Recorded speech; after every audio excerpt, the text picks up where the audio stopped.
Anti-ICE protests intensifying in Minneapolis.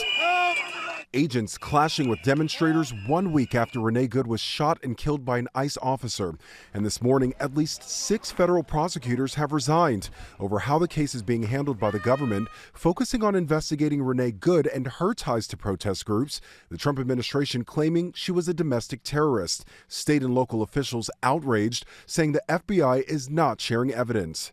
The Department of Justice Civil Rights Department, which conducts use of force death investigations, has been excluded from this particular operation. So the people who do officer-involved civil rights use of force cases are not involved.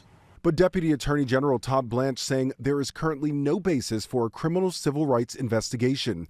Tensions in the city rising, agents deploying tear gas into a crowd, demonstrators throwing snowballs, bodies slamming an ICE vehicle, a protester pinned to the ground while residents filmed and confronted agents.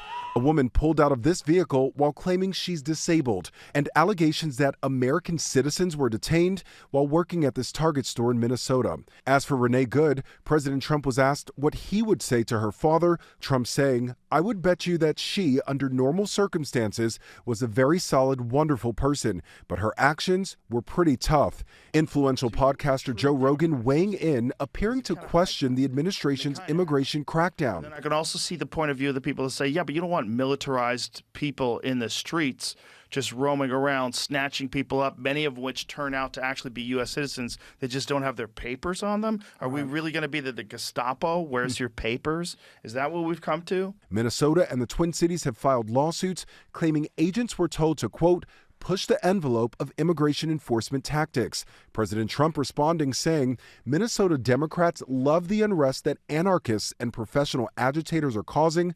Fear not, great people of Minnesota. The day of reckoning and retribution is coming. ICE has been targeting the undocumented Somali immigrant population. Homeland Security is now revoking temporary protected status for thousands of Somali refugees, ordering them to leave by March, claiming conditions in Somalia have improved, despite the State Department still warning of civil unrest and kidnappings. And this week, we could get a ruling from a judge looking into whether ICE agents in Minnesota should be barred from using force, intimidation, or crowd control weapons against observers and protesters.